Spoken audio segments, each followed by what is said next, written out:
This is like seeing the New York Knicks just shake off the self-sabotage, the tomfoolery, the slapstick, and rise up for the their first ownership.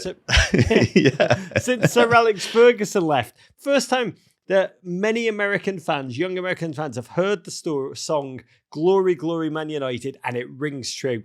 From the Men in Blazers studios in the crap part of Bedford, New York, and the crap and very wet part of West Hollywood, California, Rog. It's the Men in Blazers podcast. We're back like invisible asteroids, Dave out. I need an update. Are there any invisible asteroids that somehow your people are telling you are on the horizon? It's impossible to know, but I imagine probably millions. But I've got to tell you up top, not just because of the invisible asteroids, although I will say the notion of one of them just coming down, you probably wouldn't even hear it. And then you'd be gone, that would ruin your day. But I want to be clear, I'm not in a great mood. Oh. Up top, Great. beginning to mourn Everton, as we will discuss. Starting to take it hard, David. You are not a better person when your team wins. You're not a worse person when your team loses. We have to find no, you're not. We have to find ways of making it through and finding joy in football. Rog, talking of invisible asteroids, Los Angeles, I arrived here late last night. It's as though LA has been hit by an invisible asteroid, otherwise known as rain. I suppose rain is invisible in some ways. It's diaphanous. I think LA was hit by invisible asteroids about 20 years ago, mate. It's the reality. It is proper, always to me, just proper Blade Runner apocalyptic, that town, in the most wonderful of ways. But I am trying to grapple with this moment, this Philip Larkin always says life is slow dying, which is truth. But when Jake Paul lost to that Love Island runner-up in the freak show that passed itself off as a boxing match over the weekend, it held in all the white home nation of Saudi Arabia with a straight face. Jake Paul told the camera after having the crap kicked out of him, he said, "I don't mind losing because I'm a winner at life, Davey." Oh. I'm trying to channel that spirit, whatever that is. Yeah, somebody asked me if I was going to watch that fight, and I responded something that, I've never been faced with any sporting event where I would have less rooting interest in my life than in that matchup. I might actually root more for a live golf event than I would for that matchup, which is really saying something. But that life wisdom, whenever you lose, brutally, savagely, openly, humiliatingly, I'm going to try and channel that spirit. I don't know if it works or not, David, but listeners, every game your team loses from now on, every goal your team concedes, be you Southampton fans, welcome. Chelsea fans, even you, welcome. Definitely you, Everton fans. The agony, and it is an agony that you experience in that moment. Let's try next weekend together as a collective experiment. Let's look in the mirror immediately and say, I don't mind because I'm a winner at life. And we'll see how that one works. I mean, this is a slightly different point. This is a slightly different version of that. But we have talked a lot about one of our favorite films from our youth, The Great Escape. The classic World War II story of a bunch of Allied officers and men sent to live at a very harsh, well, somewhat harsh, actually always looked rather idyllic. By the way, played their listeners, and this is why we talk about it as a foundational text. Every Christmas day when we were kids, they just to kill, I guess, broadcasting hours, the BBC guaranteed would play this movie, and we all watched it over and over and over again after the Queen's speech.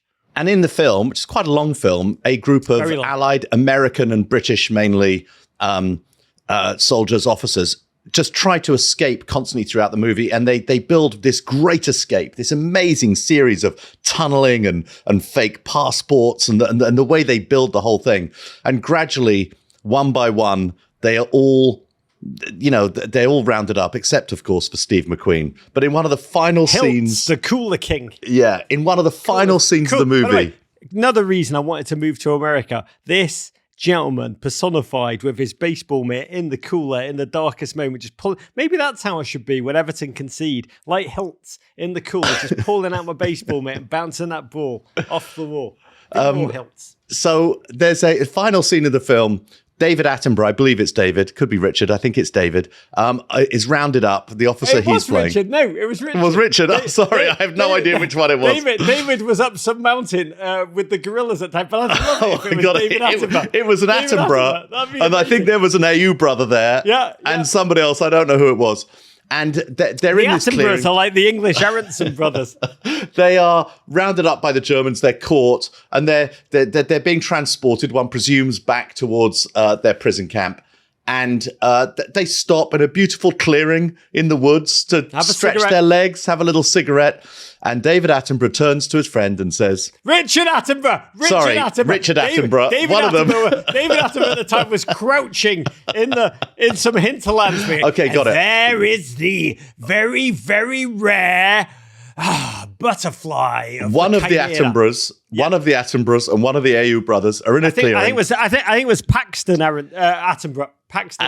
And then he turns and he says, in many ways, I've never been happier. And what happens he then? Says, you hear a little click, click, click, and you cut to the back of a Nazi truck, and there's a machine gun ready to gun them all to death.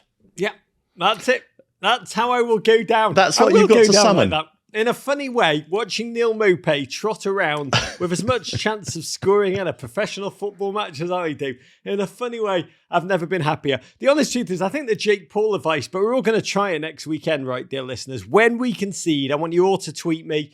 Doesn't matter that we're 3-0 down to Hartlepool United. We're winners at life. See how that one works. But I've been reading a lot of Maya Angelou recently, and I read one of her lines that I want to share with you. And many of us are fans of teams that are in deep despondency at the moment. You may encounter many defeats, but you must not be defeated.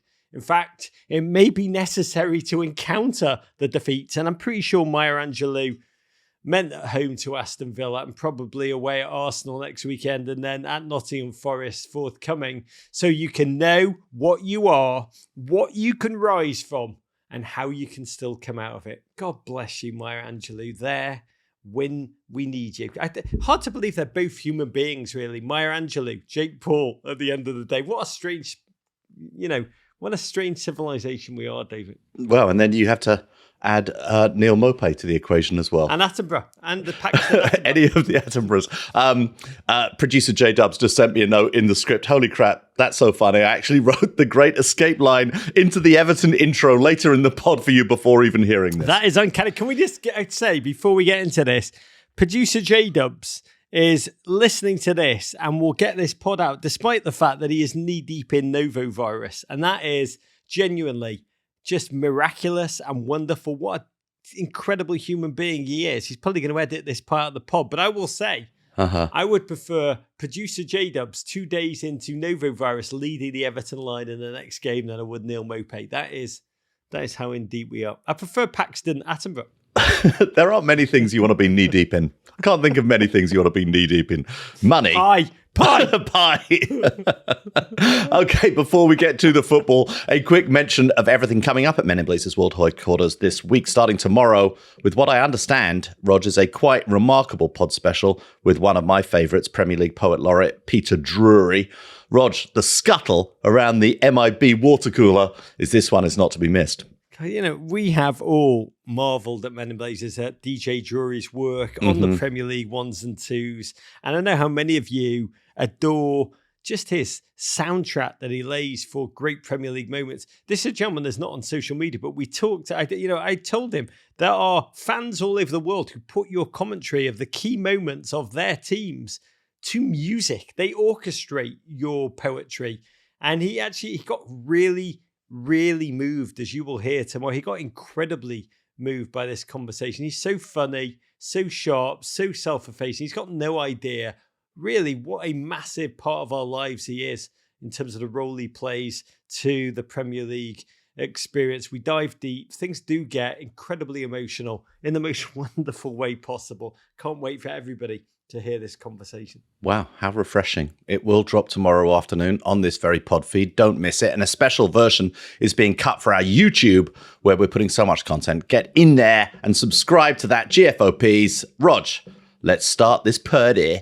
with a toast. I want to raise my third first bud of the day to MLS's return into our loving arms this weekend. It did break my heart to see the El Tráfico showcase, which had been relocated to the Rose Bowl.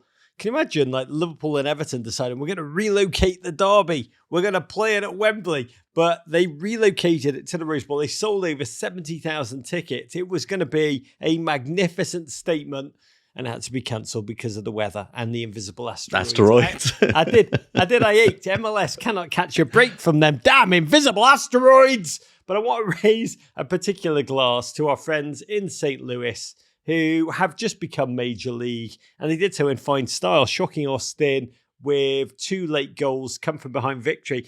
We love St. Louis on this show, been there many times for live shows, and it is a joy to be there. Just a rich and wonderful, historic footballing hotbed, region that's given us so many greats. Frank Borgi, look him up, 1950s legend alongside Harry Keogh, Becky Sauerbrunn, Tim Ream, who also, I believe Tim Ream was in the 1950 World Cup. And we were there December, during our World Cup tour. We saw firsthand, we live Twitch from their jewel box of a stadium. We love everything about it. Savor every second, St. Louis fans. Make great memories. We can't wait to come and revel in your wonder. Courage. Yeah, it was amazing, actually, watching this opening weekend and seeing so many of those stadiums that we visited, Rog, during the World Cup. Wonderful to see the league back, and going to be interesting to watch it all unfold on Apple.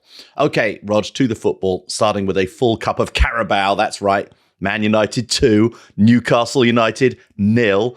The team that used to run English football is starting to walk again, winning its first trophy in nearly 6 years. They drew first blood on 33 minutes when, wow, another Luke Shaw dead ball connected with that Boeing Dreamliner of a Brazilian, Casemiro, who absolutely nutted a header past Loris Karius, who you may have heard in the lead-up used to play for Liverpool. And just 6 minutes later on, who else? Marcus Rashford made it too. The goal was officially deemed an own goal, but the Men in Blazers Dubious Goals Committee has met, and we are awarding it to Rashford. And with that, we have liftoff on the Eric Ten Hag silverware era at Manchester United.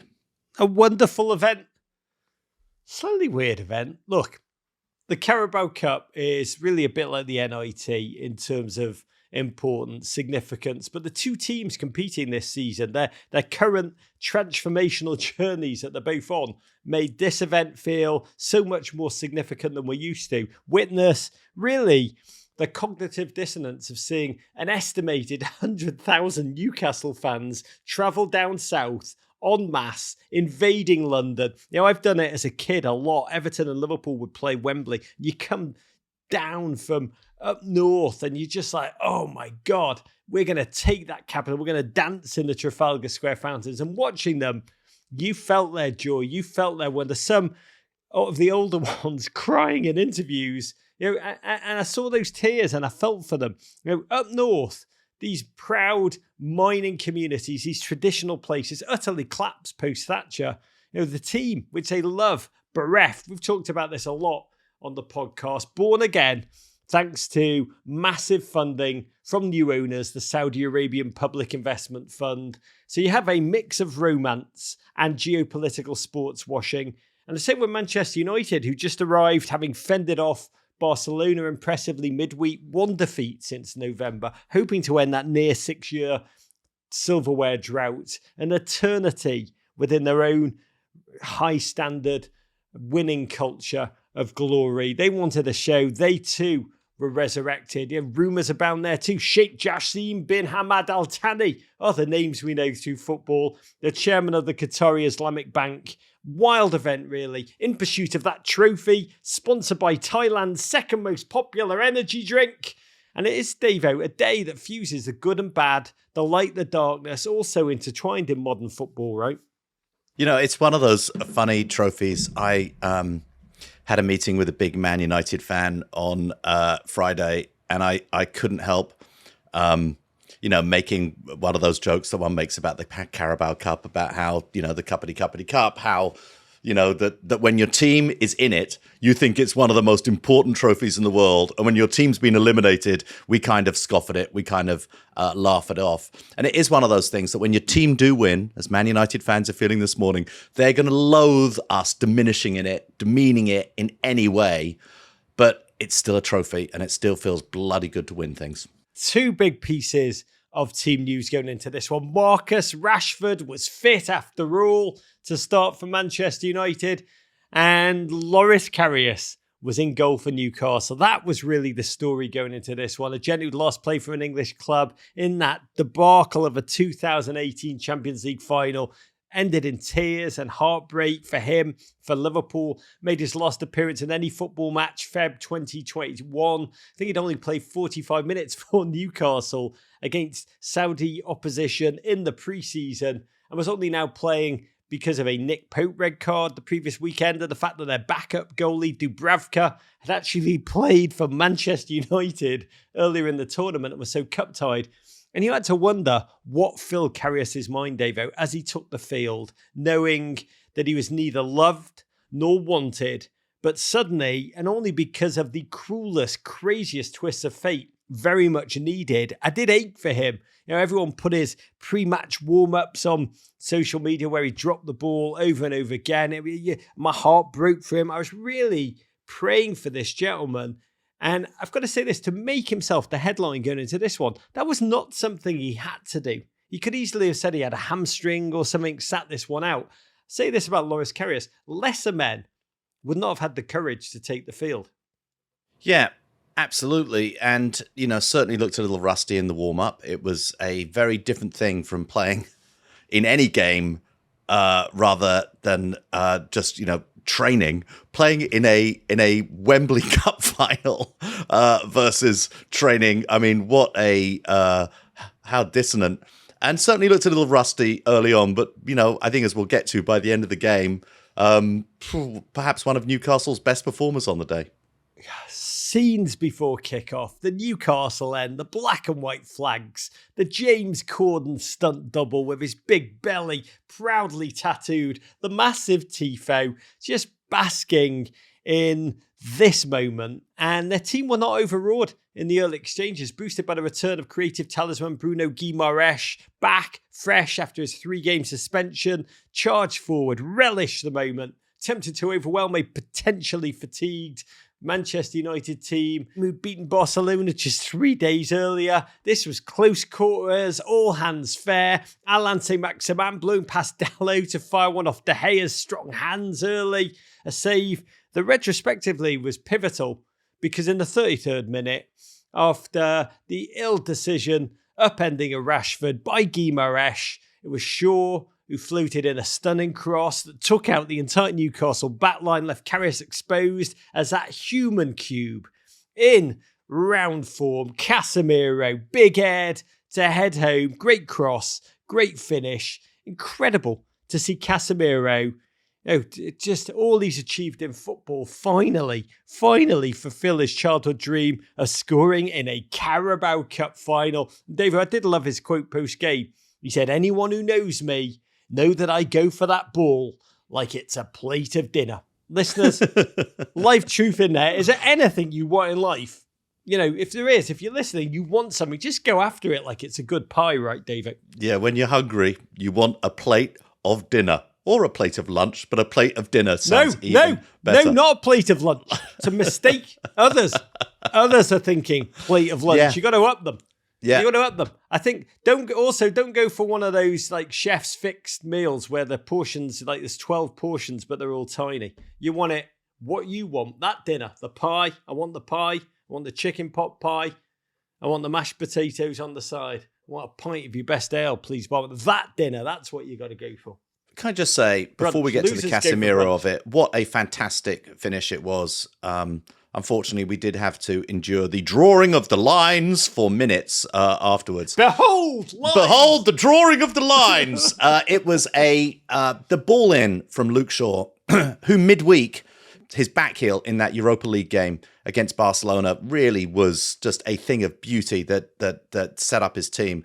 Luke Shaw, a player often unheralded in this Manchester United side. Quite a journey he's been on. Struggles with weight, apparently some low-level fast food addiction, battles with Jose Mourinho, battles with, a few of Man United's managers. Jose was a bastard too. The football he is playing now for Man United, stealth, low-key, he has become not only one of the most valuable players on that Manchester United squad, but I would say the best left-back currently playing in the Premier League and one of the top left-backs in the world. Fantastic footballer.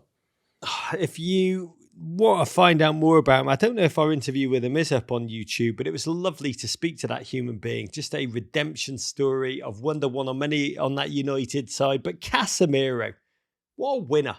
The statistic being banded around, he's won his 9 last finals he's taken the field on. He's won everything, everywhere he goes. A masterstroke getting him in by Ten Hag. We were told he was a panic buy in the moment, but honestly, it's been like a heart transplant, bringing in really a crucial organ that then pumps winning mentality through the rest of the host body, the rest of the squad. Really a glory infusion. And it would get worse for Newcastle and Loris Karius. Weghorst slipped through Rashford, his shot deflected by Botman. Own goal, which is really, honestly, whoever called that an own goal is just a joy. You don't like joy or puppies or rainbows. Marcus Rashford goals, Dave. If you don't like Marcus Rashford goals, you don't like life itself. Yeah, it was a fantastic move. Great run from Weghorst. Didn't know he had it in him, Rog. And even better than the run, the ball that released Marcus Rashford was absolutely, superb. When you watch your own team manage to miss through balls again and again and again and again throughout games, it's quite remarkable to see one played so perfectly. Karius was made to look, I think, a little foolish in that moment. He'd already gone down. He couldn't raise himself up to save a ball, which seemed to float somewhat innocuously over his beautifully coiffed hair. And 2-0 to United and seemingly final over. Second half, really an exciting, a gassed United. Gassed because really they're chasing silverware on multiple fronts.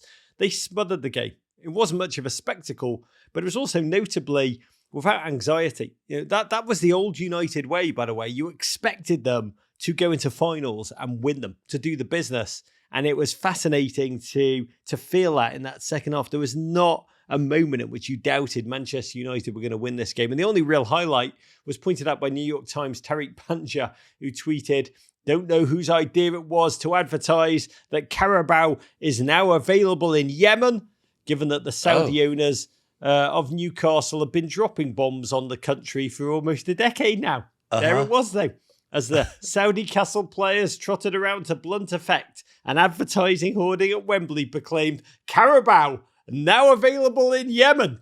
United, they ceded possession, they ceded initiative to Newcastle, but they were clinical in their moments. That was really the story of this day. Economically ruthless. The second half, again, Newcastle had a lot of possession, but they couldn't do much with it. They lacked really an elite finisher. Martinez, fantastic, mopped up everything, everywhere. What a fighter. What a fighter's mentality that gentleman has. United always shimmied on the counter. United fans revelled in every moment, serenaded Karius with "You Scouse Bastard" down the stretch. They turned that into "We Want Glazers Out," which was really fascinating, even in victory, almost especially in victory. The United fans, Davo, making it clear that their ownership group, the American Glazer family of Tampa Bay, not wanted in any way, shape or form.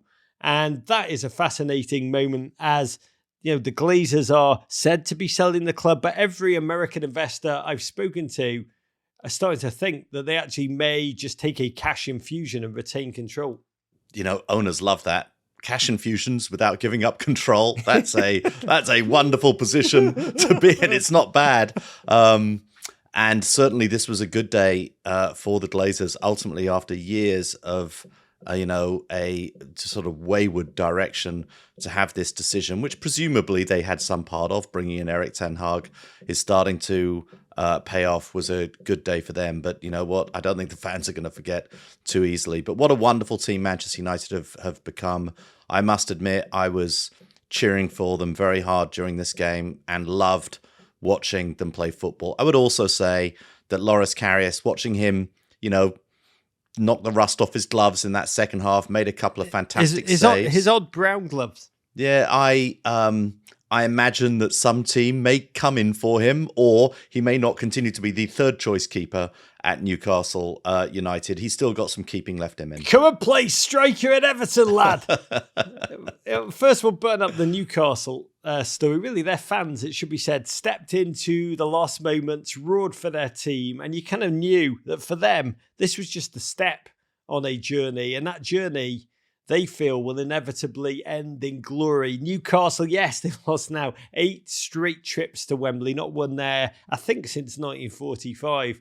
And despite the double bad news, Spurs have reinforced their hold on 4th place, as we'll discuss this weekend. Newcastle fans know their team now have a war chest behind them, and that will be used to propel them to the next level. I'd say they know they won't be waiting another 24 years until they experience a Wembley final again. And one surreal note, Newcastle United's backup goalkeeper, Martin Dubravka, the guy that couldn't play because he was cup-tied, having played for Manchester United earlier in the tournament, he actually won a winner's medal for Manchester United, winning proof you can win even when you lose. And talking to goalkeepers, wow, De Gea, sole owner now of United's clean sheets record. We talked about him a lot last week. So let's move to United. Not a classic by any stretch of the imagination for them. Not always beautiful, not always attacky in the way they love it, but incredibly effective. And for Ten Hag, Davo, mission accomplished, because the goal simply to win, to instill that habit of winning in the middle of that locker room culture. And you saw him after the final whistle, let his guard down, this normally stoic mask that he wears on the sideline. Beautiful moment. Ten Hag, dad dancing with Anthony and Martinez, recreating the three of them, the winning ways of their shared Ajax days, but on this greater stage. And it is incredible watching United over the last 8 months, how many of these players who seem to have lost their way have stepped up, become next level under that great Dutch bald Luke Shaw, who you mentioned, Fred, Aaron Wan-Bissaka, and of course Marcus Rashford, who, after a spell in the wilderness. By the way, pretty well everyone bar Wout Weghorst. But it was Wout Weghorst that said to the media, our goal now is to win the Premier League, the FA Cup and the Europa League. Good luck with that one, Wout. But undoubtedly, United are back right, David. Yeah, absolutely. And you just look at the, since Man United, won this in, 2000 and, I don't know, what was it, 17, I think. The last 5 winners have been Man City and Liverpool have shared this tournament. Carabao Cup is a very good indicator of Premier League and European success. And we've seen this not only with the Carabao Cup, but the FA Cup final. It is a springboard to sort of kicking on and going and doing something more with your club. Yeah, I mean, let's be clear. It's no Florida Cup. No, I want to be clear. Not. It's no Florida Cup. But the thing that impressed me not in any way remotely like the Florida Cup, and it does not lead to any of those same outcomes as winning the Florida Cup. Bite your arm off for a Florida Cup. But United won this one with no drama, and that was their old way. They used to, under Sir Alex, expect to win. It's been lost since he left. But this League Cup, when you think about it, the whole time the Premier League has been on NBC, we have watched, America has watched United essentially as a Grey Gardens, a faded power, wrapped with stories of they were once dominators, they were once the gold standard. This is like seeing the New York Knicks just shake off the self-sabotage, the tomfoolery, the slapstick, and rise up for the first their ownership since Sir Alex Ferguson left. First time that many American fans, young American fans, have heard the song Glory, Glory, Man United, and it rings true. And I hope you Manchester United fans who are listening, that you're absolutely buzzing right now. You deserve to. To me, this moment is so much more than a trophy. Savour every second of all that is to come. Okay, to the Premier League. Tottenham 2, Chelsea 0, Spurs led yet again by everyone's favourite substitute Italian teacher, Christian Stellini. They make pasta fagioli out of Graham Potter's side. After a first half in which Chelsea were lucky to escape with 11 men after Hakim Ziyech was sent off for a hand to Emerson Royale's face, a call that was then VAR'd from a straight red to just a slice of cheese.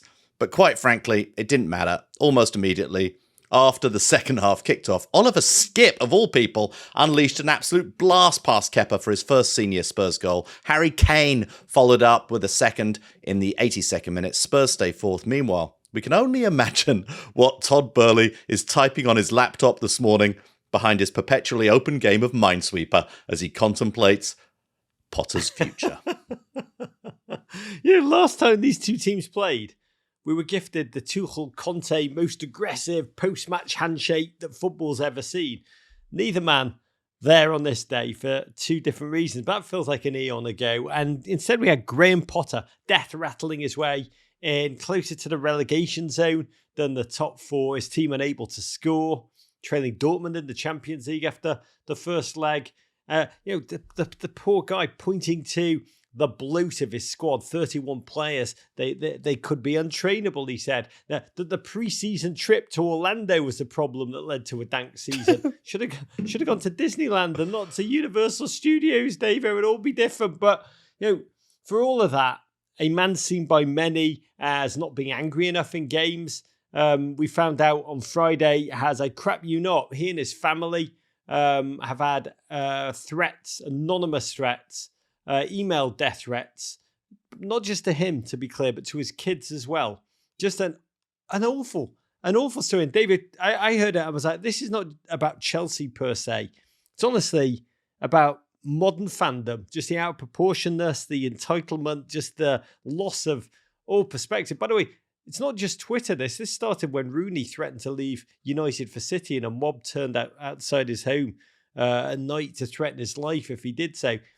It is unfathomable that football that brings us such joy, football, the most important, least important thing, that's what I thought it was, can lead to this. It's because people regard themselves as worse people when their teams lose and better people when their teams win. Their whole identity, their whole value is based on, social media bants. And it's pathetic. It really, really is pathetic. And I feel for... it's very hard not to feel for Graham Potter and for his family, certainly, just in terms of how difficult this situation must be without the threats. You add in death threats and threats to his family, and it becomes absolutely unimaginable. I feel for him. I ache for him. Yeah, yes, we know that he's earning over $12 million a year. But the big picture on Graham Potter, he was a bright young gent with a massive future. And right now we're seeing his career, almost his credibility being destroyed week on week, his reputation turning from that bright young tracksuit manager with fresh ideas, really turning into a GameStop meme. And you looked at this one, 6 changes from the last Premier League game, the loss to Southampton. Potter desperately shuffling still, trying to find any kind of anything, a pulse really. 91 changes to this team this far this season, according to NBC. 30 more than the team, Liverpool, in second place. But the good news is, Dave, it was just Spurs, right? 9 wins, 3 draws Chelsea have had in their last 12 games against the Spurs. And I felt even more confident when the cameras panned to Todd Boehly in the director's boxes. Evidently worked out how to double revenues. He's just single-handedly bought out the whole club shop. Can I tell you, one of the ironies of Todd Boehly buying Chelsea, and there are many of them, is that he's a guy who doesn't look that good in blue. It's just not really his colour. I feel like he would look better in, I don't know. What colour? By the way, when I married my wife, I only found out once I met her that I would look terrible in yellow and green. That I look like I really? I look like I... Those are Davo colours. Yellow and green work for me. Can't wear either of them. I look like she told me I look like I should be in a coffin surrounded by flowers getting ready to be put into the cremation. I was like, does that mean I can't wear them ever? She's like, cremation. So everybody has colours, and you're saying, what are Todd Boehly's colours, do you think? Yeah, I don't know. Flesh, maybe. Black. Green. Todd money. Boehly nude. I tell you, he could get there. He could get there. He looked pretty pretty desperate by the end of the game. I think he'll try anything to get a point, even a point at this point. Bite your arm off for a point, a goal. I think Todd's colours are, like me, I think they're probably like a nice pink would be so nice on it. Really, really pull out so many lovely parts of him. But, he might be loving his extremely hardcore overhaul of Chelsea. But I think Tottenham fans enjoyed it more on this day. Their team chose their moments early on without fear. Højbjerg thrashed a deflected one off the post. Chelsea, really by that live wire cameo from Raheem Sterling, first Premier League start for him since January. It all felt really a bit stale, strangely energyless, which is why, Davo, I think, and I can't wait to hear your take on this, Ziyech didn't get a red card for punching Royal right in front of the referee. I think it was just that the referee, upon reflection, did not believe it was possible for a Chelsea player to show fight and energy in this game, so just downgraded it to a yellow. I actually think you're fairly close in that assessment.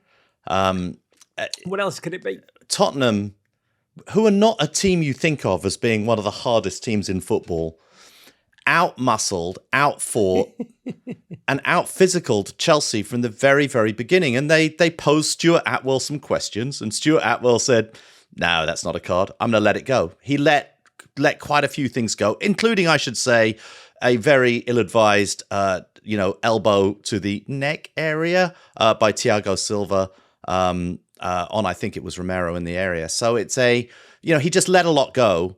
And then this was a lot, by the way. What did he let no. get away with? But by this point, Chelsea had been just mauled apart. He was watching a team who were being almost defenestrated by Tottenham at this point. And in a moment of incredible frustration, I would have had no complaint had Ziyech been sent off for that. Absolutely no complaint whatsoever. In fact, I'm still in shock that he wasn't. Pretty clearly, this was a new use of VAR, because VAR actually sent him off.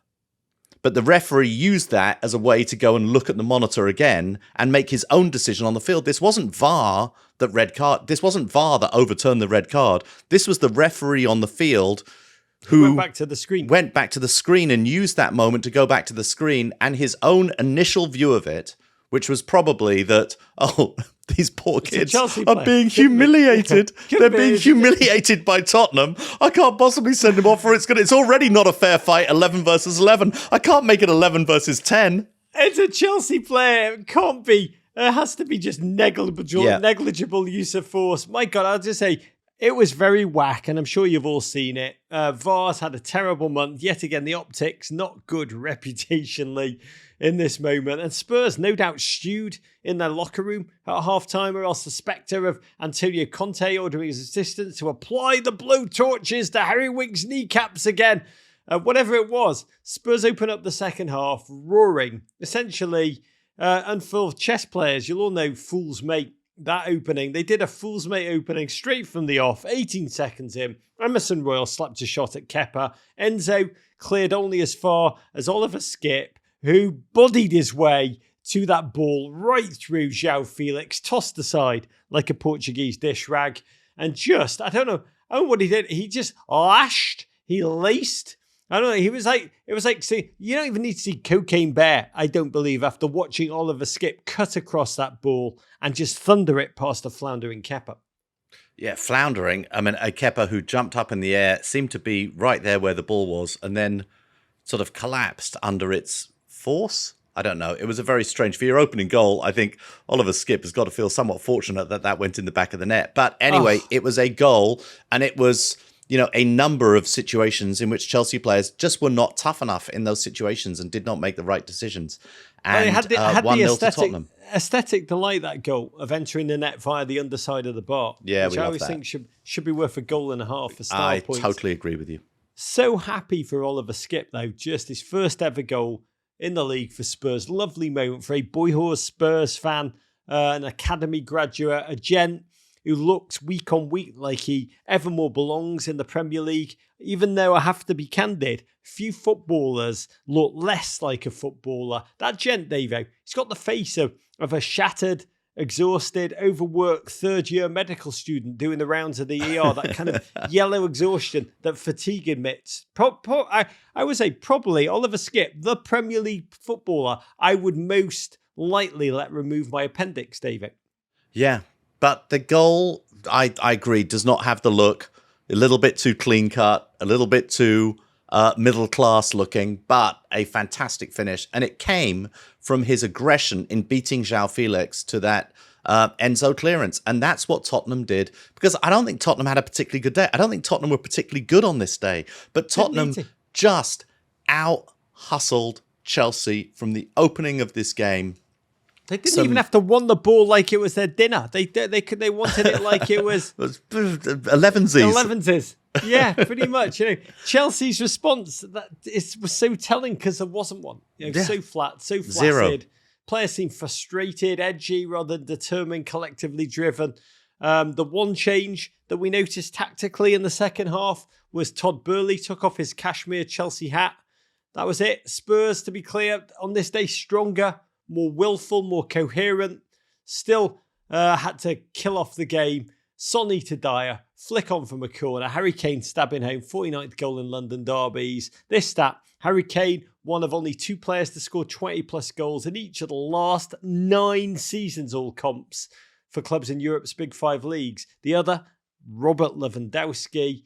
Again, we always say if he wasn't English, Harry Kane would be seen for what he truly is, which is the elite of the elite. But it got so sad for you, Chelsea, you had to bring on Aubameyang.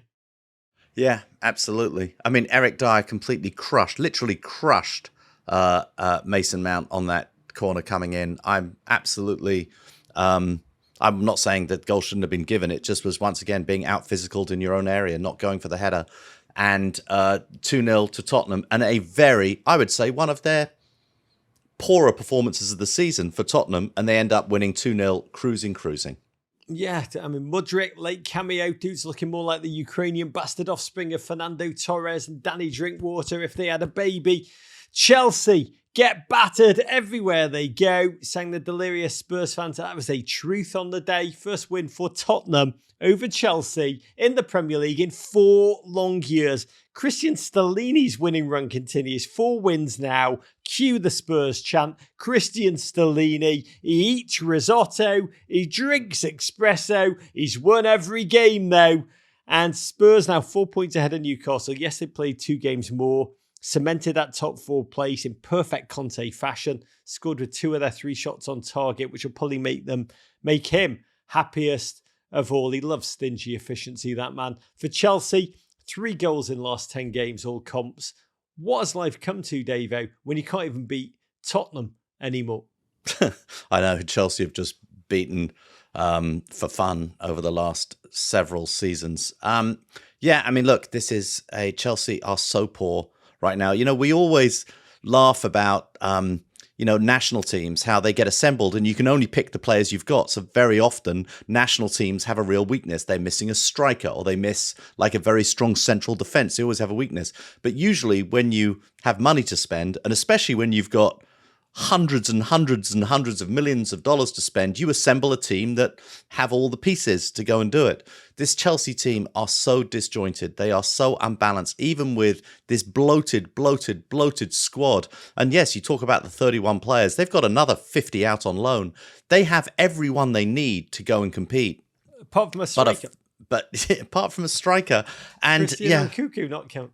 I know. Well, he's not coming till the summer. Games. Tammy Abraham can come back in the summer if they spend a whopping, 70, 80 million for him to get him back. It's just really outrageously bad management. And by management, I mean ownership. Yeah, poor Todd Boehly at the end, bereft, alone in that box with I think I've made a huge mistake face on him. His mercenaries hired from the Wagner Group, some of them, I think it's not quite working. A couple of you wrote in that Boehly is going to probably sack Potter and hire Stellini. I don't know if that's true or not, but that'd be hilarious. 7 defeats in the last 13 Premier League games. I think 4 goals scored in the last 11 league games. Is it 1 in the last 6? No real idea of football beyond sterile possession. Rog, This is so much worse than the form that has got almost every Chelsea manager who's been fired previously by Abramovich by him. This is worse than everything. I mean, so Todd Burley knows I need a different strategy because the current one I've got, which is taking lots of money, putting it in a garbage can and setting it on fire, is not working. Graham Potter said post-game, the players gave everything. The goals made it difficult for us. The goals made... I love that line. Goals made it difficult. Goals tend to make it difficult. When Southampton lost 9-0, they should have said that. The goals did make it difficult. That's football, Graham. And Graham Potter talked about how Mikel Arteta on All or Nothing, everybody wanted him out at the beginning. He said Jurgen Klopp, people want him out now. But where are we, David? A, should he stay on? And B, the problems you're kind of hinting are bigger than Graham Potter anyway. Yes, he's Chelsea starting to message. The worst of all, Chelsea starting to message the media on XG and what the XG in this run of games would have been and like all that. It's just the worst. Here's the reality, Rog, and we know men like Todd Burley very well. The only win for Todd Burley is for his decision to have been correct. By firing Graham Potter, he has to admit that he made a big, fat, dumb mistake. The only way that he made the correct decision is if Graham Potter turns it around and it turns out, after I showed you all, it was just a Mikel Arteta. It was the right decision because he communicates well with us and he's the right manager for the job and we made the right decision. What Burley has to admit by firing Graham Potter is that he made a big, fat, dumb mistake. And the last thing that men like Todd Burley want to do, I live with this, Rog. The last thing they want to do is admit fault, especially when their names are being thrown out in the media and on podcasts like this. They just don't want to do it. I did say on Friday's podcast, I got a new theory about what Todd Burley's trying to do with your club. I believe, and I think this is probably the most rational scenario of all, I believe he's actually living out some kind of Brewster's Millions remake on your club where he has to blow through millions of dollars so that he can somehow access billions. I believe, and listeners, tell me if you think this is actually making sense to you. I believe Todd Burley's in the Richard Pryor role right now. We're in the business of being in business and we're doing business. I think it's just not that interesting. I think he's just gotten way out of his depth. He has more money than sense. He believed his own hype. He made a horrible decision, and he just won't back down from it. Just fix. Yeah. I am traveling to Chelsea this week and taking my son George to his first ever Chelsea game at Stamford Bridge for the visit of Leeds, our once great rivals. I'm sure that rivalry is going to be hitting again, especially from the Leeds away section. You're just soft southern bastards. And my son texted me and said, "Well, we may have a new manager by next week." I go, "No, unlikely. He'll just hold it. He's just going to hang in there. He's going to hang in there it's his first until game, his decision looks better." It's his first game, isn't it? First at Chelsea. He's been to Palace. He's been to Fulham. So lovely. Never been to lovely. Chelsea. Son, it's a wonderful moment as a father when you can say to your own son, "Son, let's put our hand in the buzzsaw of football together."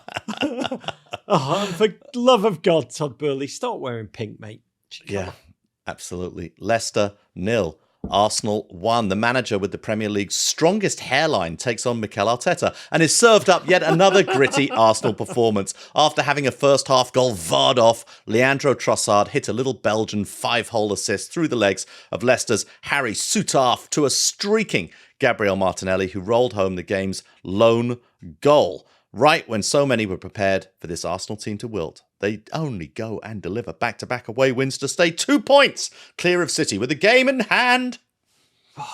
Back-to-back away wins in the Midlands. Incredible game that could have been a banana skin turned into an uneventful, tough-it-out victory. Hard fought, but truly forgettable in the scheme of the campaign. Grind-out football, which made it all the more glorious. And the game began with a lovely jester by Arsenal. Zinchenko, that child of Zhytomyr Oblast in northern Ukraine, was made captain for the day a year and a day since the barbarous invasion of his home nation. And I did wonder what emotions he must have experienced marching out proudly with his league-leading team wearing the colours of Ukraine, that captain's armband on his forearm. Partey back, but only fit enough for the bench. Agent Jorginho continuing in midfield. Trossard starting to give Nketiah a much-needed break, and he floated out dangerously. A dangerous drifter on the left, which felt like it paid dividends in the first half. A magically taken goal. Goal so great. I do Morning Joe on Mondays, and they actually played that one as the winning goal. And I had to commentate over it on Morning Joe, and I was like, do I say that it was actually VAR'd off and have to explain to America? I just went with it. I was like, great, and this was the winner. I won in the studio, and I was like, wow, that's a great goal. I was like, cool. It was a great goal. He thrashed the ball home like an arrow, but VAR judge Ben White had held goalkeeper Danny Ward in the build-up. A little harsh, Davo, but fair, would you say? Yeah, well, I mean, look, in the with all of these spirit of the law, decisions, but not in the spirit of equity. With all of these decisions, you now have to say you've seen him given, and you've seen him given. You've seen him not given, you've seen him given. You pose some kind of a risk when you do that. Right after half-time, the goal that Morning Joe didn't see, made by Trossard, nutmeg pass, which is stunning in its own way. Martinelli galloped on, scored his second in 2 games, curving in, slapping it into the corner. Thierry Henry-esque, said many Arsenal fans in my text. Took a whack from Ndidi in the process. I'd give my life for Arsenal Football Club. But to me, the most remarkable aspect of a beautiful goal was that Bukayo Saka had the willpower to prevent him from diving in on the line to stab that ball home. It was already going in, but he could have claimed the goal, David. Clearly doesn't own himself in fantasy. Team player. Yeah, lesser humans definitely would have poked that home and taken all the credit. Leicester, shorn of their creative heartbeat. James Maddison out with an illness were innocuous. They've just 3 points from 7 games without their tattoo genius this season. His absence, really a guaranteed L, and brought through on professional Arsenal taunter Jamie Vardy, who kind of provoked a late flurry, but honestly, they never really troubled Arsenal, truth be told. 1 shot from Leicester all game, none on target. The Twitter handle XG Philosophy tweeted, Leicester created 0.01 XG against Arsenal, the lowest XG in a Premier League match since we began this account. They don't look like Leicester on the field, don't sound like Leicester off it. It was so quiet in the King Power this season, but Arsenal won't care. Back-to-back, tough away wins, tough places. These are not the most emphatic wins, the most creative, the most dominant wins, but that they don't need to be, but keep on winning. That was a peculiar delight for this one. I got a text from my Arsenal supporting mate Michael Cohen at full time. He said, proper grind out win. Can't wait to smash your Everton boys into the championship on Wednesday. Thanks, Michael Cohen. Nice. Lovely. Big of you. Yeah, no, Arsenal, not their exuberant selves in this game, but sometimes the mark of great teams is they stop you from playing football, and Arsenal just impose themselves on other teams and make it very difficult for them to play it out. Okay, another great team, Bournemouth. Well, not them.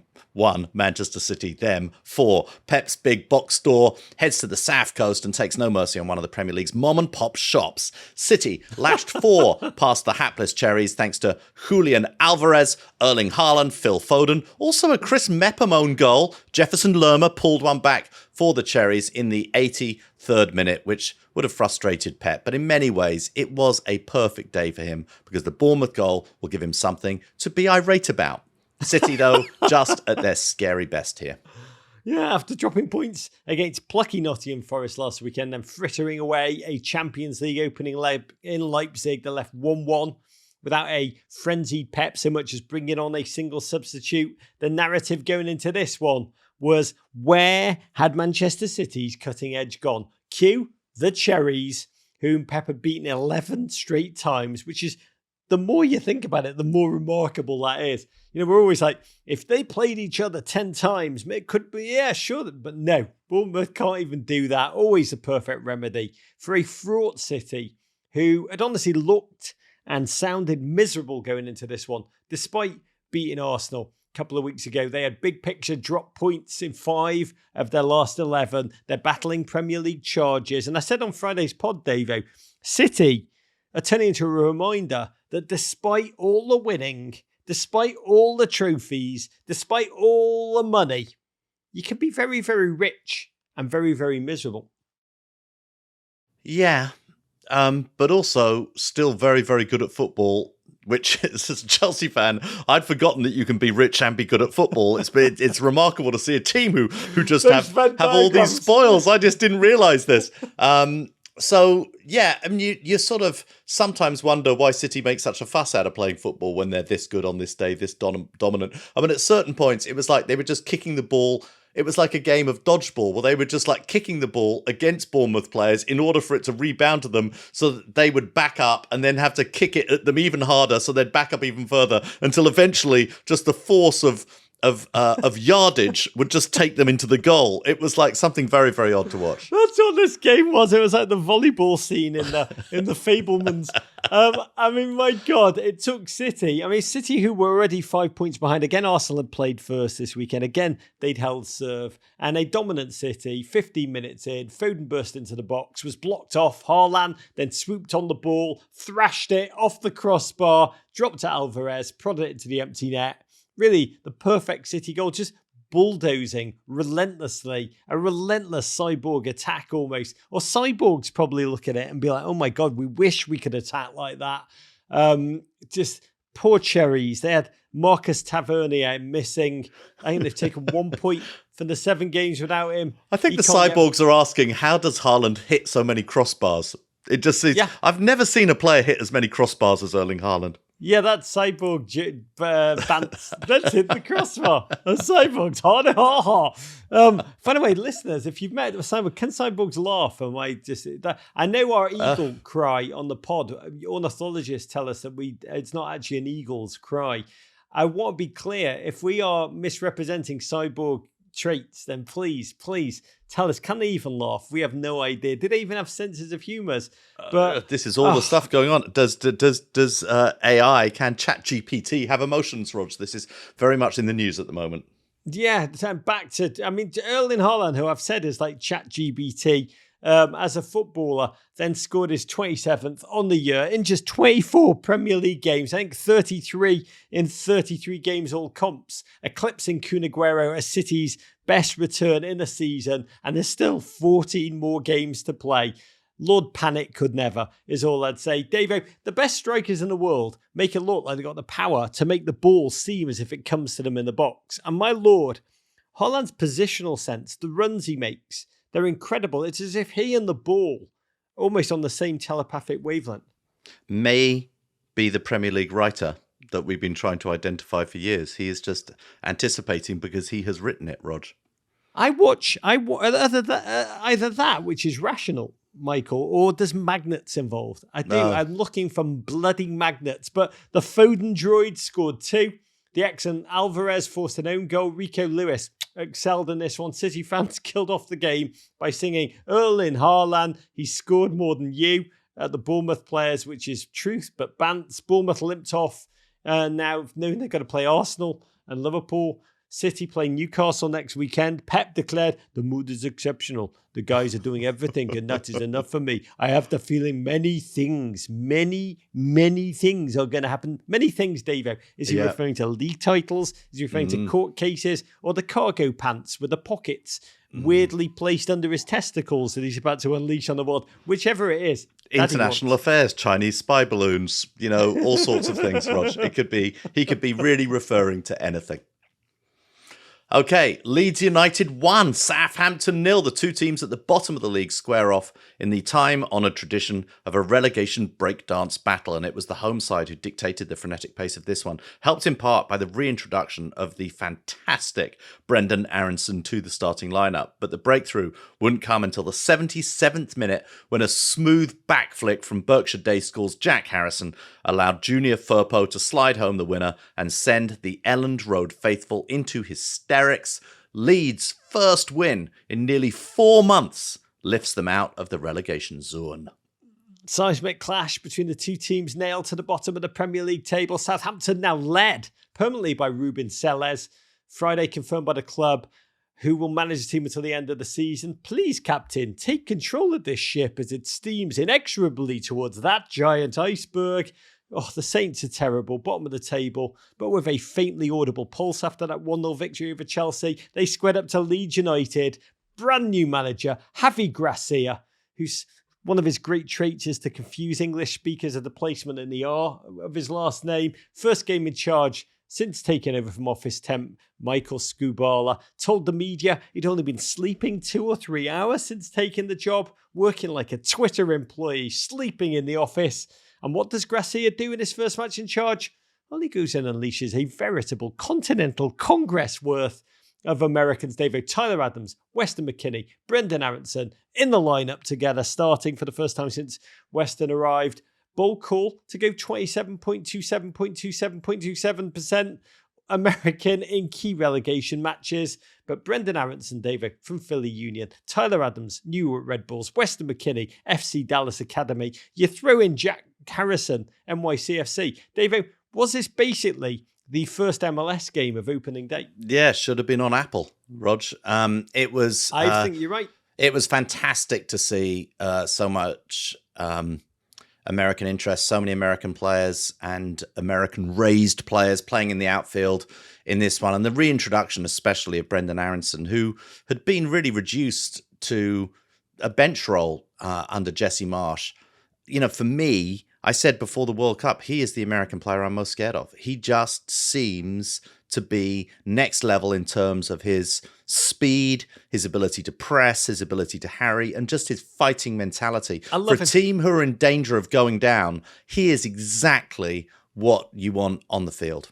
I love Brendan. He's had a bout of appendicitis. I think a stretch of games where he looked utterly shattered either side of the World Cup. I think it's totally done him in. He's so young. That just energy sapping, relentless battering that the Premier League gives you, that guy needs an off-season to restore his permanent mode to full of piss and vinegar, like the Ellen Road crowd, which was so raucous on this day. Just a snarling bear pit of dreams and opposing players' nightmares. Southampton's whole game plan seemed to be draw a free kick from JWP range, and it didn't happen on this day. They offered little. Only girl came down the Leeds left, Jack Harrison, channeling his fellow Demon Deacon Chris Paul with a slit little no-look back heel to the pride of Santo Domingo, Dominican Republic, Junior Firpo, who rolled, let's be honest, a tepid shot right through Irish goalkeeper Gavin Bazunu that saw Ellen Road explode. And that was it, David. One game, one win for Javi Gracia. Leeds first in 11 league games. I think the first, as you said, since November the 5th.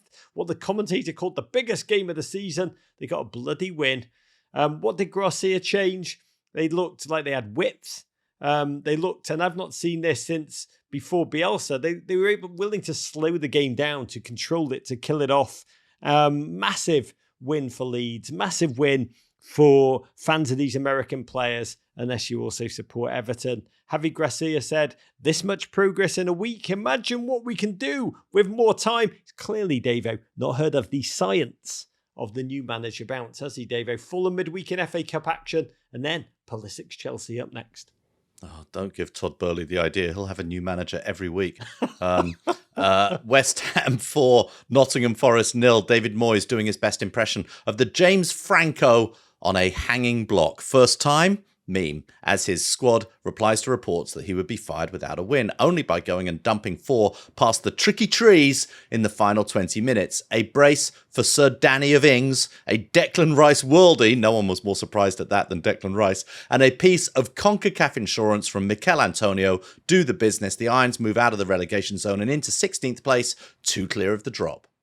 Needs must win for Moyes. Ings' first start in search of 3 points, and West Ham played as if for the first time in a while they knew the game was actually played in two halves, theirs as well as the opponents. They'd barely left their own third in an insipid loss to Spurs. This was a world away from a performance. Forest, albeit have struggled all season on the road. Ings did things, improvising 70th minute as he fell one way, propelled the ball the other.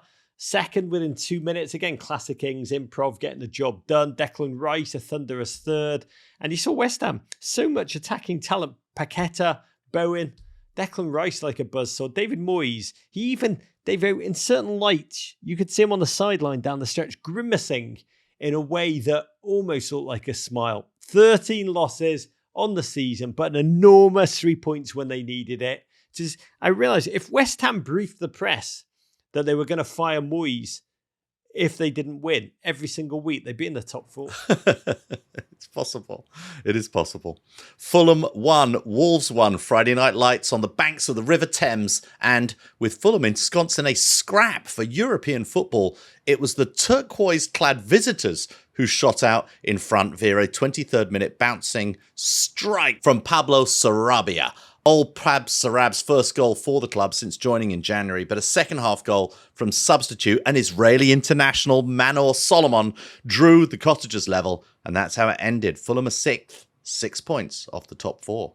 Feisty game, a lot of beefing from both benches. Fulham worked hard to come back from a goal down. Sarabia fired Wolves in front, but God, Lopetegui will rue the way his side ceded that lead. Mitrovic struggling, hamstring problems, 7 games now without a goal for that giant wardrobe. Fulham had to rely on a new hero, a rise, Manor Solomon, 3rd game on the trot. First Israeli to do that, 3 consecutive Premier League games with a goal since the iconic Ronnie Rosenthal in 1992. Google him, you won't be sorry. But Manor Solomon, the Negev dagger, who has had to battle back from injury over the last 4 months, super subbed.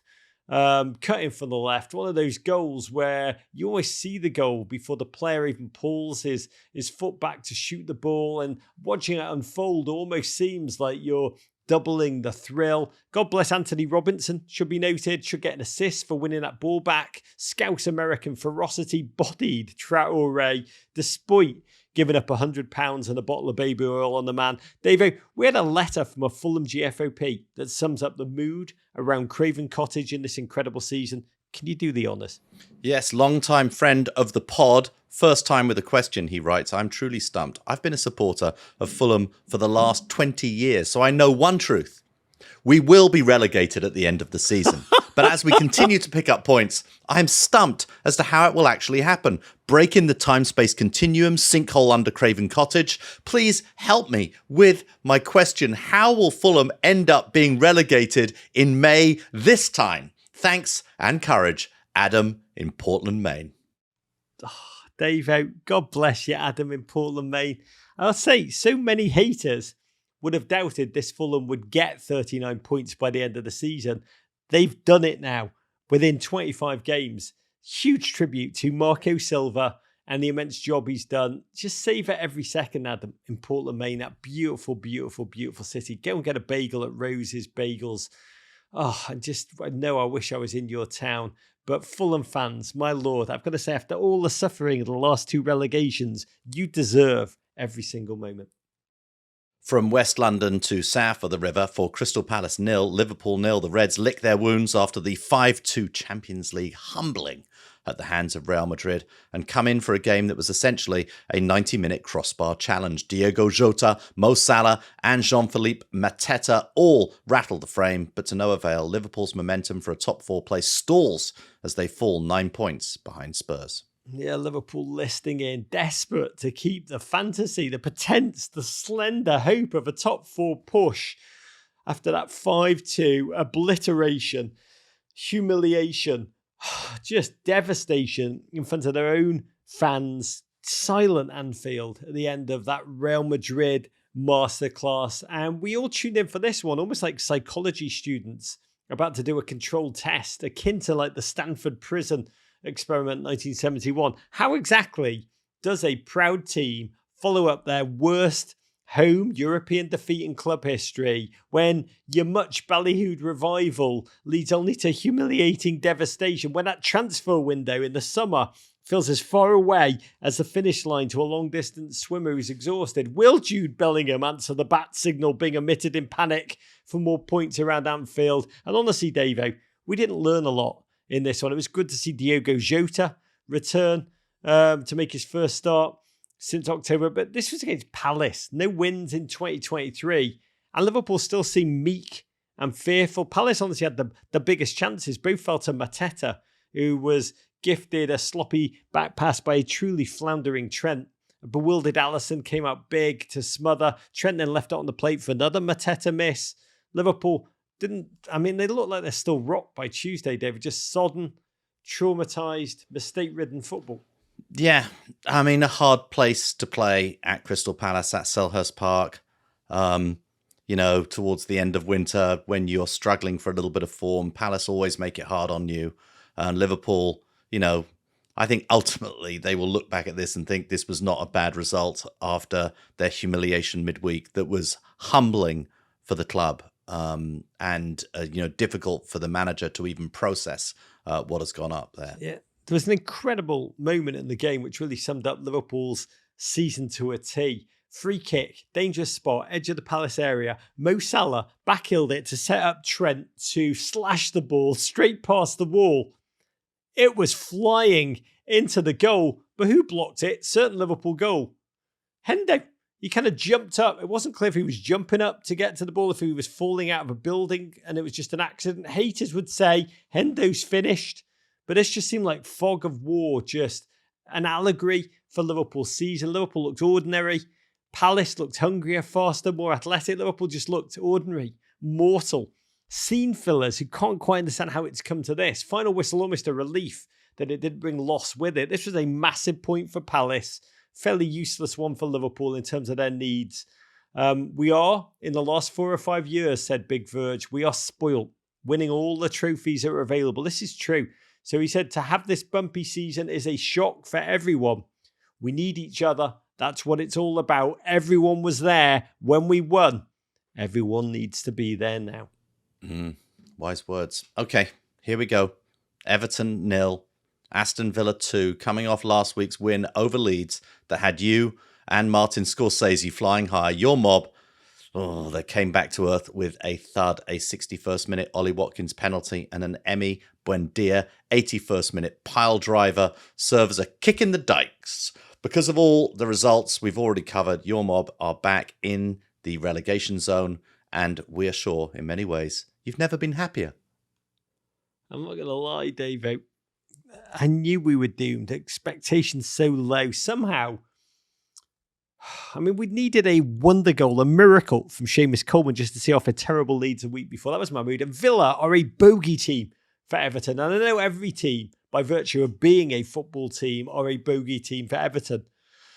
But Villa have never beaten a team more than they've beaten the Blues. They've also, I think, won 4 of their previous 5 against Everton, 1 during that mix. But Sean Dyche, God, my children are so optimistic. He was like, 3 wins on the run at home under Sean Dyche, Dad. I was like, yeah, definitely. Villa had lost 3 on the trot. Last scene with Emi Martinez being introduced to the gods of karma, heading that ball into his own net against Arsenal. But Everton, with Mopé up top, man, we are so blunt. I just want them. I want the whole game. I was like, just give it to Seamus wherever he was on the field. Let him bend it in for some weird bloody angle. And I know I talked about this last week, so I'm not going to go on. But I spent a huge amount of my weekend watching Dwight McNeil being fed the ball, finding ever more creative ways to just fall over or be dispossessed. And I talked last week about just how much I hate watching that man wear the shirt of the team I love. But when the commentator early in the second half mentioned just how prominent Dwight McNeil had been in Everton's game plan, my youngest son, Ozzy, screamed at the television. And I'm going to paraphrase what he actually said. But he said, yeah, prominently crap. And I've rarely been prouder of my son than in that moment, David. Yeah, that's so good. I think it's fair to say you're not a big Dwight McNeil fan. However, it was almost defensive blunders that caused that changed this game, Rog. Yeah, and blunders being perhaps better said, it's like unable to defend against players running at them with the ball. Yeah, Buendia came on in the 61st minute, and by the way, as soon as he came on, I knew we were totally doomed. And within seconds, he fed McGinn, brought down by Gay. That man, Gay, is a frenzy, but that tackle, as you're hinting, was brain dead. Ollie Watkins finished superbly, 5th game on the run with a goal for that gentleman. And when opponents score against Everton, it largely means game over. Mopé, 17 games without a goal. We are just so immensely constipated. Humanly, I don't think anyone has ever been this constipated. Honestly, starting to wonder, seriously, whether I will ever see the team I love score a Premier League goal again in my lifetime. Buendia has played Everton 3 times, scored against us 3 times, and at the death, he cut apart a whole back line, slapped home. And Davo, the pain was reinforced only because it was so predictable. Those of you who listened to Friday's podcast, WGFOP Weekend Preview, will have heard me say the following. And there's a line there where I said, I think Ollie Watkins and Buendia are going to do us. Davo, oh God, listening to that again, I've just been sick a little bit in my mouth. Rog Stradamus, second game on the run, second massive loss that I've said exactly what the score would be, exactly who would score. It's like watching Everton. It's like watching a movie that I've watched 1,000 times, 10,000 times. Everybody has one as a kid. Mine's Trading Places. What's yours, David, where you've seen the movie so many times that it's like you just know it? Probably Elf. Elf, that's probably the movie I've watched more in my life than any other because I've watched it with all my kids. They love it too. But it does occur to me, Rog. That's what it is. Watching Everton for me is like watching Elf for you. You just, oh God, okay, we'll do it. It's kind of, okay, bye, buddy, bye. Having done this podcast with you for more than a dozen years, it does occur to me, though, that you have forecasted and foreshadowed doom in every fixture that Everton have played over all those years. And certainly this season, I've not heard anything other than doom being your prediction before every single game. You're telling me I'm a broken clock? Are you telling me I'm a broken clock? No, very well, more broken than anything, because it actually makes the 21 points that Everton have gained this season from 24 games sort of a miracle. Something that should put you... Well, you have 21 points. That would be...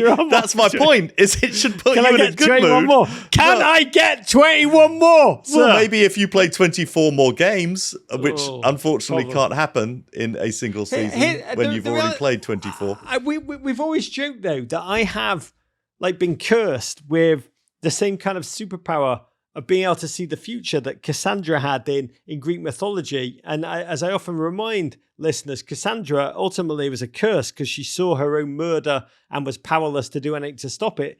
That's what it feels like. She was cursed because she'd promised to make love to Apollo and then revoked that. Davo, did I sometime have I ever promised to make love to Apollo in your presence? No, I don't know. I don't know why. Why not? Why have you not done that? You promised to make love to many other people. By the way, Apollo, if you're listening and you'll give me 21 more points. On your pod radio. Yeah, if you're listening. Apollo, to save Everton. I'm just saying. Yeah. But it is incredible what a difference a week makes. A week ago, Leeds were flailing. 7 days ago, West Ham were on the brink. Now they both won, and we are stale and alone and puny and cold and shamed and lying naked on the floor. First home defeat for Sean Dyche with the league's lowest goal scorers, just 17 goals. Apollo, get on it. Make no mistake. Everton in deep, deep trouble. David, the lowest goal scorers in the league have been relegated the past 5 seasons. That is it. To quote Olivia Wilde, quoting Mary Oliver, like Michael Scott, quoting Wayne Gretzky, are you breathing just a little bit? And calling it a life. That's kind of where I am as we roll on to Forest. Todd Burley, going to hear this pod because I know he listens. He's going to call Olympiacos and try and sign Apollo. Where are you on Sean Dyche right now? Oh, I love that ginger bastard. He's our only hope. I'm still smelting the statue. Still smelting him and Apollo. Yeah. God, wouldn't that be incredible? That'd be a movie. Watching Sean Dyche and Apollo making sweet love. God, I'd rather watch that than watch Everton play another 9 minutes of football this weekend. Okay, before we go, a quick reminder about everything we've got happening at Men in Blazers this week. Your pod special with Peter Drury drops tomorrow right here on this very pod feed. I can't wait to listen to that. And Wednesday, you're going to do it live after Arsenal versus Everton for what we're sure will be the podcast equivalent to the Calm app. Can we get a toast to bring us home, Rogelio? I've just realised I'm going to be in Atlanta for that Do It Live. I'm going to have to take my travel kit, but I want to raise the shot of Jägermeister. Oh, that bolt of human emotion in a shot glass. God, I need this to news. Dave, I don't know if you've heard. Jurgen Klinsmann has been appointed as the new coach of South Korea. Wow. A return to management for the former US manager after 3 long years out of the game. Last job, that short-lived 10-week spell at Hertha Berlin. Don't look at it if you support South Korean fans. It's going to be amazing to have him back on the touchline at the World Cup in 2026, which will be held in the United States. And I've got a feeling FIFA's hot balls will make sure he's drawn in the US men's national team's group. Here's where I don't understand. It's a long journey from Los Angeles to commute solely by helicopter to Seoul. So he's going to have to get himself one of those. I was looking at long-range helicopters for him. Jurgen, I know you're listening. The Lockheed AH-56A Cheyenne apparently can hover over like 1,500 miles. Do it. Korean listeners, brace yourself. 1,500 miles isn't going to be enough, Rog. I hate to tell you this, unless you hop from one little outpost of rocks to another all the way. Isn't it the effort that counts? Yeah.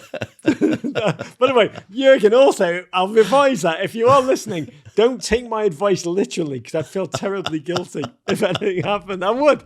But Korean listeners, brace yourself for Heung-min Son to be sensationally axed on the eve of the World Cup, while Jurgen Klinsmann's son sends out mocking tweets, all the while Jurgen finds a strain of German Koreans who will both bolster and unsettle the entire squad as he shouts, "Good Hwang-wee!" with a very excited and slightly eerie tone from the sideline. It's going to be magnificent. Courage, or as they say in Korea, Yonggi! Good, Yonggi, good. You can follow us on Twitter at Men in Blazers, at MC Davis, at Rog Bennett, on Instagram at Men in Blazers, at MC Davis, on Facebook with the Men in Blazers, on Twitch, twitch.tv/Men in Blazers. We're on YouTube, where you can see a video version of our podcast, including this one, which we will release in full. That is right from the opening to the close. Check it out on our YouTube right now. Also, our TikTok, and be sure to head to at Men in Blazers to see our content there. You can always email us at meninblazers@gmail.com. Venderpunk Rog. Warpig! Was that a Rabona? I like snacks. Balds win. Take that, Gloria. Balds lose. To Tweed. Abrigado, rock on, mate. Kung Fu Fighting America. Love you, Davo. Love you, Rogelio. Good Hwang-wee! Listen to the full version of this podcast and all our podcasts wherever you get your pods. But first, subscribe here for more Men in Blazers videos. And courage.